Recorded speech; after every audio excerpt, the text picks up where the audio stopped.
ఏదైతే సాలూరు విషయంలో. ఇక బొబ్బిలి చూసినట్లయితే విజయనగరం పార్లమెంట్ పరిధి కిందకు వస్తుంది బొబ్బిలి కాన్స్టిట్యున్సీ అనేది. ఇక్కడ చూసినట్లయితే బేబీ నాయన అంటే ఆర్ఎస్వికేకే రంగారావు, ఆయన పేరు అసలు పేరు అది సుజయ్ కృష్ణ రంగారావు. బొబ్బిలి కోటకు వారసులైన సుజయ్ కృష్ణ రంగారావు వాళ్ళ బ్రదరే బేబీ నాయన. ఆయన బేబీ నాయన అని పిలుస్తారు ఎక్కువగా, ఆయన అసలు పేరు రంగారావు అయినప్పటికీ. గతంలో మనం చూసినట్లయితే 2014 ఎన్నికల్లో జగన్మోహన్ రెడ్డి పార్టీ పెట్టిన తర్వాత బొబ్బిలికోట ఎప్పుడు కూడా చాలాసార్లు అటు కాంగ్రెస్కి ఎక్కువ రోజులు, ఆ తర్వాత టీడీపీ కంచుకోటగా నిలుస్తూ వచ్చింది. ఎక్కువ సార్లు అక్కడ కాంగ్రెస్ గెలుస్తూ వచ్చింది. వైసీపీ 2 సార్లు అక్కడ జెండా పాతగలిగింది, టీడీపీ 2 సార్లు జెండా పాతగలిగింది.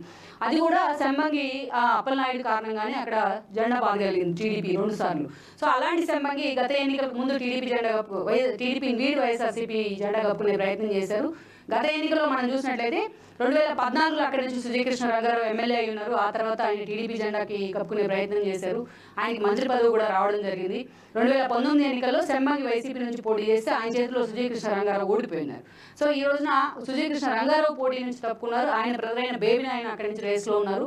బేబీ నాయనకి వస్తున్న ఒక హూజ్ రెస్పాన్స్ కానీ, స్థానిక ఇష్యూస్ మీద ఆయన ఫోకస్ పెడుతున్న తీరు కానీ, అటు లోకేష్ పాదయాత్ర మొదలుకొని చంద్రబాబు నాయుడు సభల వరకు ఆయన సక్సెస్ చేస్తున్న తీరు కానీ, ఈసారి సెంబంగి ఓడిపోవడం ఖాయం బొబ్బిలికోటలో అనే వార్తలు అయితే వస్తున్నాయి. ఇలాంటి క్రమంలోనే బేబీ నాయన మనం చూస్తే ఉత్తరాంధ్రలో ఫస్ట్ టీడీపీ ఖాతాలోకి రాబోయే సీటు బొబ్బిలి అనేది, బొబ్బిలి కోట మీద టీడీపీ జెండా ఎగురుతుంది అనేది ఒక వార్త. అలాంటి సిచ్యువేషన్ లో బేబీ నాయకే ఈ టికెట్ అయితే ఖరారు చేస్తున్నారు. సో దీంట్లో పెద్ద నెగోషియేషన్ అయితే తావలేదని అనుకోవాలి. ఈ వీడియో మీకు నచ్చినట్లయితే please share, like and subscribe R24 Telugu.